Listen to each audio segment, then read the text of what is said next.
No. So with Andre and Dwayne, we feel very good about our chances for the 8th seed again in the Eastern Conference. That's pretty much what it would be. And I changed my mind. Chicago says, no, we're not going to be young and athletic. We're going to go for the playoffs one more time. Get ready, 100 level. No, Iguodala is a veteran that will be to see how much money he can make on the open market. He doesn't have to see Golden State because he knows what's left in the coffers for Golden State if they want him back. So I don't mind for Iguodala to go to see who's going to be available for the highest bidder for his services.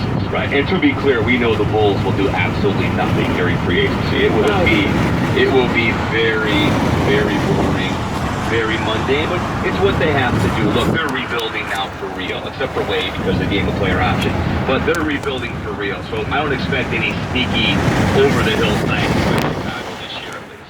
Spurs would be interesting, though, if Greg Popovich could convince Andre Iguodala, you're the veteran that we need to help us defensively. I think that would be an interesting fit. I don't think the Spurs could win a championship with Iguodala based on their roster composition, but I think that he'd be a very interesting Spur, the kind of player that Pop would love to coach. They got to make one big move because they lost Chris Paul because he was dealt to Houston. There had been a lot of speculation that maybe Chris Paul was going to be a San Antonio Spur. So I do expect the Spurs to make some noise.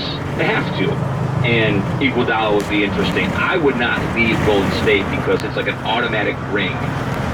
I wouldn't go. I mean, shop yourself, be recruited, see what could be, but at the end of the day, I'm going back to the ring because there's been nothing that's happened in the NBA so far this offseason that leads me to believe that Golden State will not be the champion again this upcoming year. And just as a side note with the San Antonio Spurs, I think I've told you for about a good year plus about LaMarcus Aldridge. There's a disconnect there between him and Greg Popovich or LaMarcus Aldridge's style of play. They thought that they were getting a seamless transition from David Robinson to Tim Duncan to LaMarcus Aldridge. And Aldridge, as good as he was with Portland, I just think that he's looking for something a little bit different, where he wants to be the man offensively. He has a beta personality, but I think it's somewhat passive-aggressive from what I understand, where he's a good player, but not exactly what Pop thought he was getting. So if there's going to be a move made, it wouldn't surprise me if they move him along because it has not been the seamless transition they thought they were getting. Coming up next, John Calipari is denying that he reached out to the Knicks. Do we believe him? We'll talk about that. Coming up next, it's Dickerson and Hood. We're in for Joan and Jacoby. This is ESPN Radio. Is Boston, Miami, or Utah the best spot for Gordon Hayward? Will someone else sneak in and steal him?